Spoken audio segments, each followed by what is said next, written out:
I used to think family was the safest place. But then I realized that sometimes the people closest to you are the ones who push you away the most. I lost my father when I was 8, but it turned out that wasn't the biggest loss of my life. What truly broke me was how quickly my mother filled that void, not with love, but with a stranger. My father passed away after a long illness. When he was alive, he was the only person in the world who made me feel unconditionally loved. He used to call me the little light of our family, always lifting me onto his shoulders and spinning me around when he came home after a long day at work. But those happy days ended too soon. One autumn morning, I woke up to find my mother sitting motionless on the chair, eyes red, hands clutching the death certificate, and from that moment on, my world completely changed. At first, I thought my mother would grieve for a long time. But just a few months later, she brought a new man into our home. His name was Victor. Short hair, a smile that never quite reached his eyes, and a cold handshake when my mother introduced me to him. "Ruby, this is Victor. Victor, this is my daughter." I remember that moment clearly. Victor just nodded, glancing at me as if I were an unnecessary piece of furniture in the house. I wanted to run, but my feet felt glued to the floor. I didn't know if my mother noticed or if she simply chose to ignore it. It didn't take long for me to realize that Victor didn't want me there. He didn't have to say it outright. It was in the way he sighed whenever I entered the room, the way he frowned if I dropped a spoon, the way he took my father's seat at the dinner table. At first, I tried to tell my mother. I told her I didn't like Victor, that he wasn't friendly. But she just sighed. "You have to understand, Ruby. I need someone too." I didn't understand. Wasn't I here? Wasn't I her family? Little by little, I became an outsider in my own home. Victor had rules. Rules I could never keep up with. No toys in the living room. No talking during meals. No TV for too long. If I made a mistake, he would look at my mother, waiting for her to say something. But she stayed silent. She didn't protect me anymore. And then one day, I realized I was no longer my mother's priority. I was just a part of the past she wanted to leave behind. I quickly learned one thing: Victor always had something to complain about when it came to me. If I sat in the living room, he said I was in the way. If I went to my room, he said I wasn't trying to be part of the family. If I forgot to clean something, he would shake his head and look at my mother as if I were some enormous burden she had brought into his life. At first I tried to follow every rule. I cleaned up right after eating. I tried not to make noise. I nearly disappeared in my own home. But nothing ever pleased him. And my mother? She said nothing. I remember one winter evening. We were having dinner, a tense meal as usual. I kept my hands away from the table's edge, trying not to draw any attention to myself. But then, just one moment of distraction, and I accidentally knocked over my glass of water. The water spilled across the table, running toward Victor. He pushed his chair back, standing up, his eyes burning with anger. "Ruby, can you be more careful?" His voice was sharp, cutting through the air like a blade. I'm sorry," I stammered, my hands trembling as I grabbed a napkin to clean it up. Victor crossed his arms, looking at me as if I were completely useless. "Sorry doesn't dry my pants, Ruby. How many times now? You're always this clumsy." I looked at my mother, hoping she would say something. Just one word, just once. I wanted her to stand up for me. But she stayed silent, setting her fork down and staring at her plate. Something inside me broke. That night, I heard them arguing in their bedroom. "You need to teach that girl some discipline. I can't live like this." Victor's voice was sharp. "You're being too harsh. She's just a child." "A child?" "She's 8, Sarah. She's not a baby you can coddle anymore." "I'm serious. If you can't make her grow up, then I will." I didn't hear my mother argue back. In the months that followed, I felt like I was living in a box that kept shrinking. Everything I did was wrong. Every mistake was magnified. And then things got worse. My mother got pregnant. When she told him the news, I saw Victor smile for the first time. A real smile. But it wasn't for me. "That's wonderful, Sarah," he said, his voice filled with excitement. "We're going to have a real family." A real family. Those words stabbed straight into my heart. Wasn't I part of this family?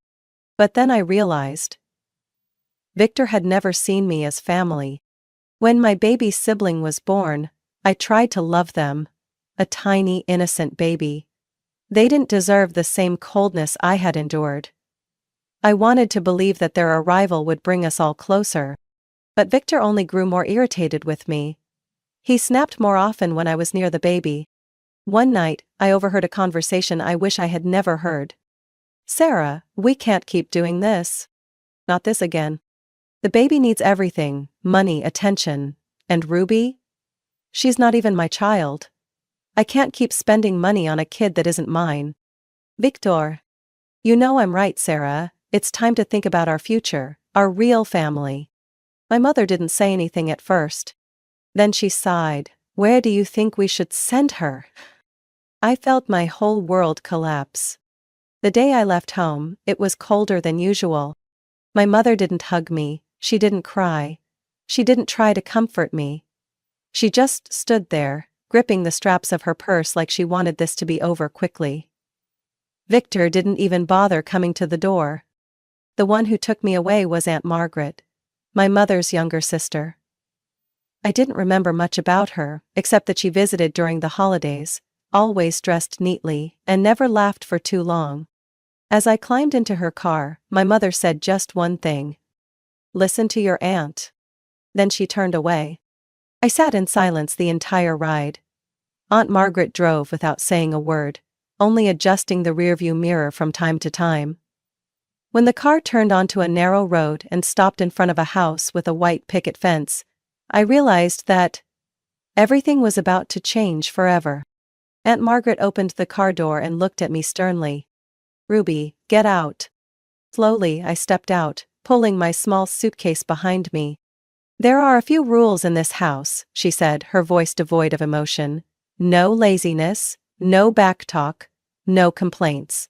If you follow the rules, things will be easier." I just nodded. "Speak up." "Yes, Aunt Margaret." Aunt Margaret wasn't one to yell, but every word she spoke felt like a weight pressing down on my chest.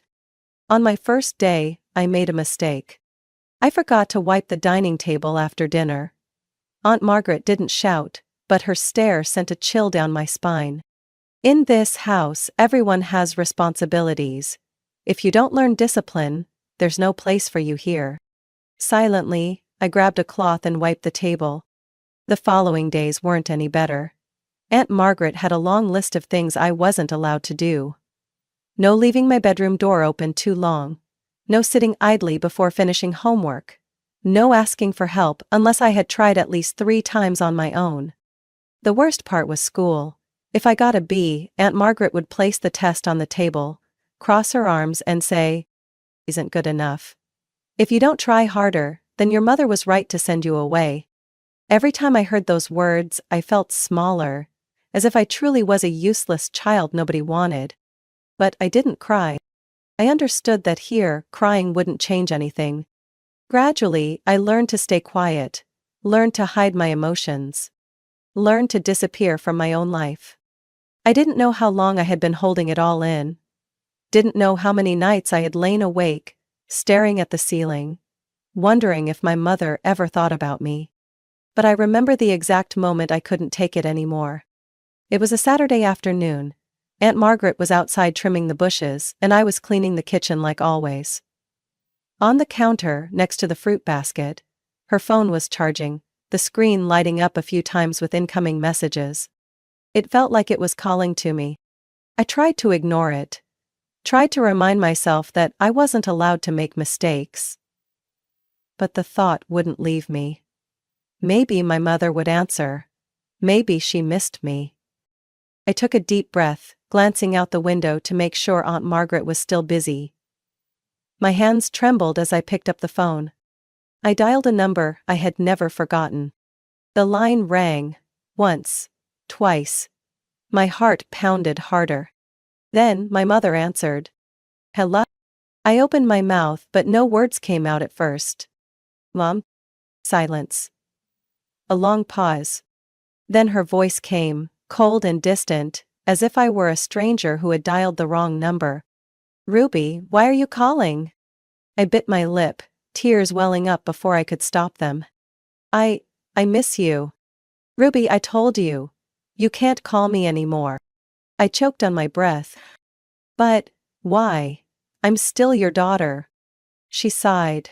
The sound of it twisted something deep inside me.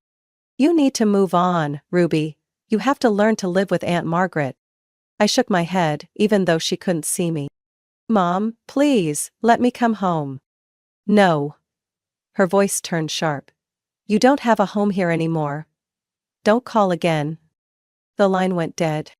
I stood frozen, phone still clutched in my hand, breath caught in my chest.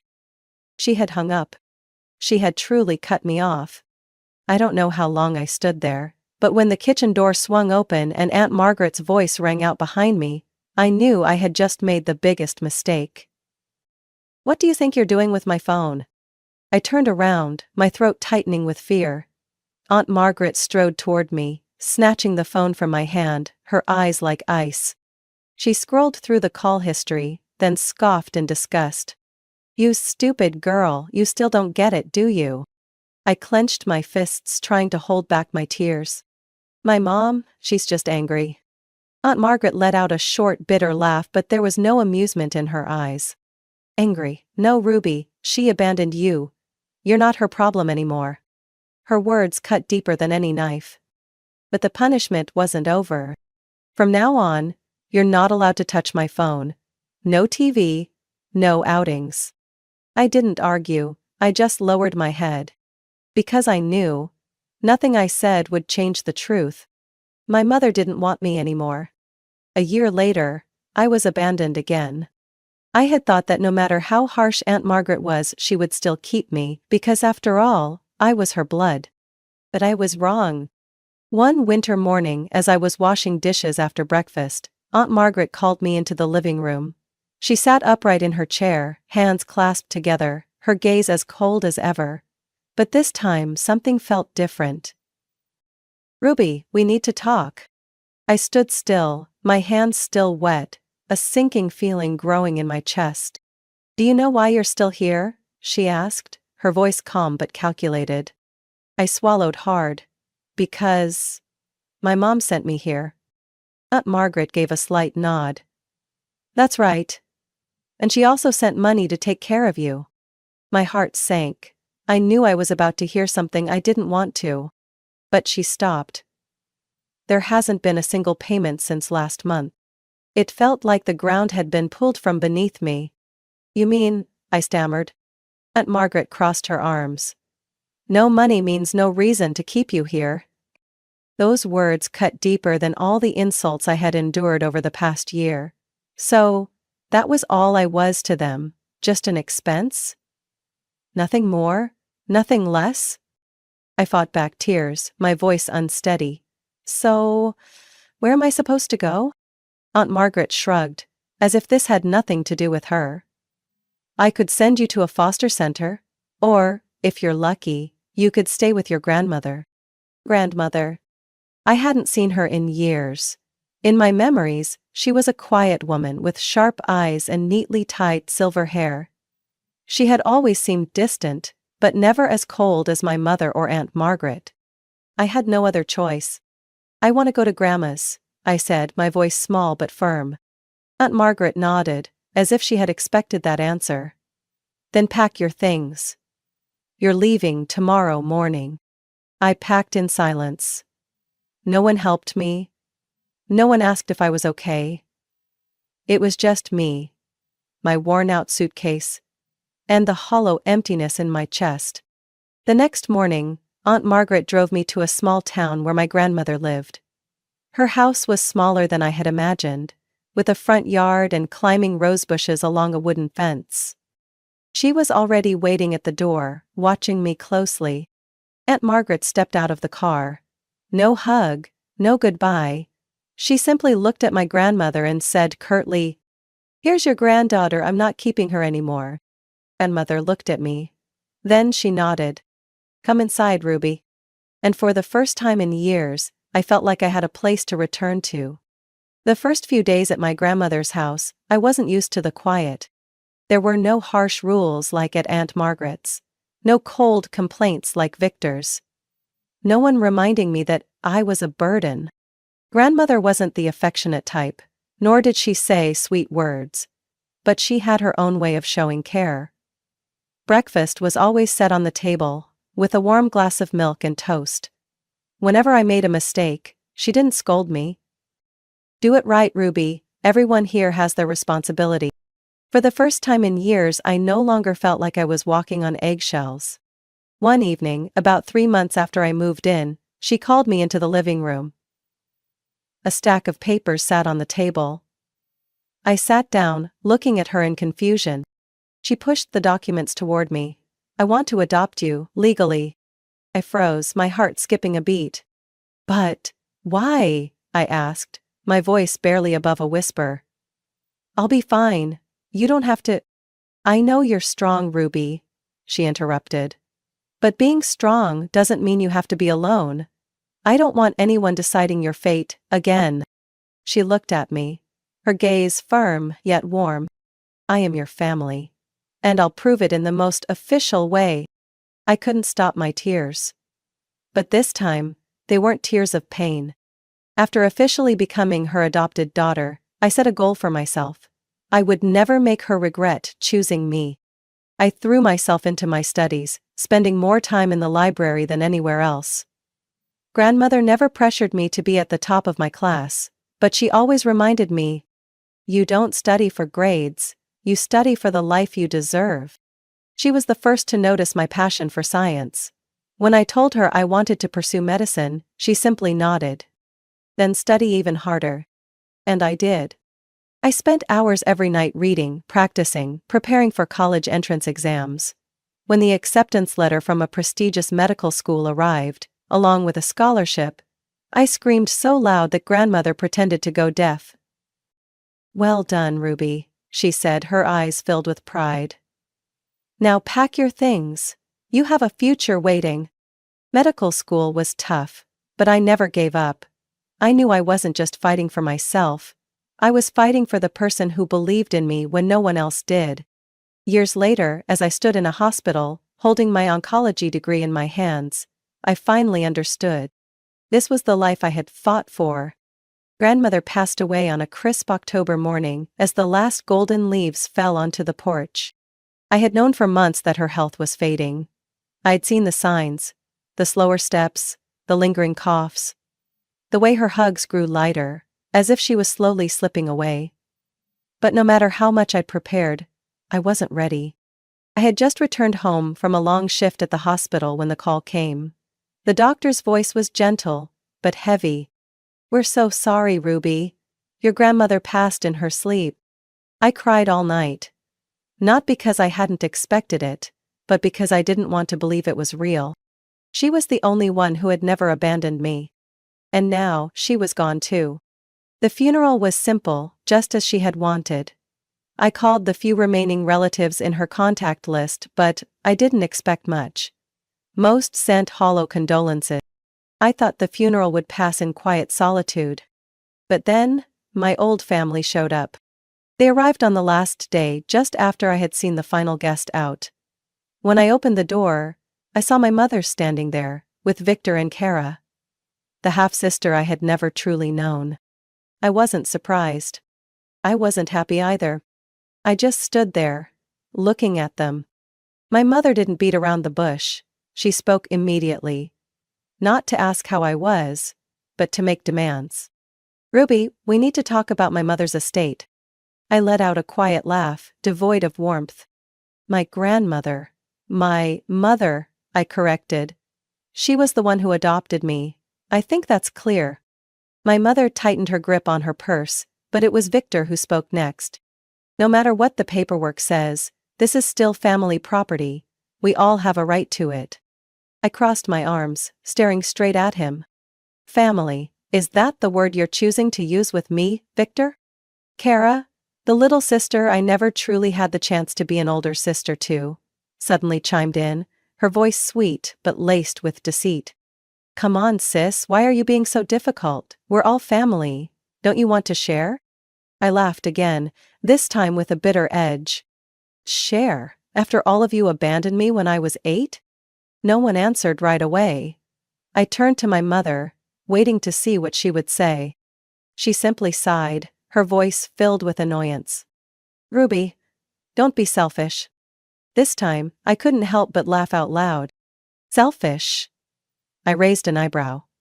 Who's really selfish here? The one who threw away her own daughter for a stranger? The one who only remembers me when money is involved? I picked up a folder from the nearby table and flipped to the most important page. My grandmother's will. Here are the legal documents. Everything belongs to me. If you bother me again, I'll call the police. Victor clenched his jaw. My mother glared. Kara pouted, but none of them could argue. I stepped toward the door and pulled it open. You can leave now. 3 days later, I got a call from a neighbor. Ruby, your family is moving into your house. I gripped my phone, my heart dropping. No way. I drove home as fast as I could, my stomach churning with anger. When I pulled up to the house, the sight in front of me made my blood run cold. My mother, Victor, and Kara were shamelessly carrying things into my home. Suitcases, cardboard boxes, even a small couch were being hauled through the front door. My door. My house. The home my grandmother left me. I took a deep breath and stormed inside. What the hell do you think you're doing? I snapped. My mother turned around, her expression completely calm. We're just getting settled, Ruby. Don't make a scene. Victor stood with his arms crossed, his gaze challenging. We're family. You can't expect to keep this house all to yourself forever. I felt my blood boil. Family? I scoffed coldly. You abandoned me twice, and now you think you can just waltz in and take over my house? Kara brushed past me, setting a box down. You're so uptight. There's plenty of room for all of us. I clenched my fists. Enough. Without another word, I pulled out my phone and dialed the police. Right in front of them. My mother's eyes widened. Ruby, what do you think you're doing? Calling the cops, I said, my voice like steel. Because this is my house. And you're trespassing. Victor took a step forward, his expression darkening. You'll regret this. I didn't flinch. 15 minutes later, 2 officers arrived. I stepped outside, calmly explaining the situation and presenting my legal documents. One of the officers turned to my mother. Ma'am, you have no legal right to be here. You and your family need to leave immediately. My mother stiffened, staring at me. You're really going to kick your own mother out? I met her gaze head on. You kicked me out a long time ago. This is just justice. Kara glanced around, realizing they had no way out. This is humiliating, she muttered. Victor gritted his teeth, but as the officer stepped closer, he raised his hands in surrender, grabbing his suitcase and heading toward the door. My mother was the last to leave. Before stepping outside, she turned to look at me one last time. Ruby, you'll regret this. I crossed my arms, standing firm. No. The only thing I regret is loving someone who never deserved it. But not anymore. The door shut behind them. I stood in the empty house, letting out a long, steady breath. This was the end. It was finally over. The house returned to its peaceful state once the door closed. I stood in the living room, taking in the silence. No more fake pleasantries. No more accusations. No more demands. Just me and the memories of my grandmother. I slowly walked over to the old armchair by the window, the one she used to sit in every morning, sipping tea as she looked out at the garden. She once told me, Ruby, it doesn't matter where you come from or who has left you. What matters is who you choose to become. I smiled softly. She was right. I was no longer the abandoned 8-year-old, no longer the lost girl seeking approval from a family that never deserved me. I had built my own path, become a doctor, become strong, and now, I had a real home. In the days that followed, I began restoring the house. I cleaned each old piece of furniture, organized my grandmother's keepsakes, and spent time tending to the little garden she had loved so much. At night I sat on the front porch, watching the warm streetlights cast a golden glow over the quiet neighborhood. I didn't feel lonely. I realized that family isn't about shared blood. It's about the people who truly love and protect you. My family wasn't the one that abandoned me. It wasn't my mother, Victor, or Kara. My family was my grandmother, the one who chose to love me, who chose to stand by me when no one else did. And now, I was choosing to move forward, no longer haunted by the past, no longer weighed down by old wounds. I was choosing my future. A new life in this house. A place that once held pain, but would now only hold love and peace.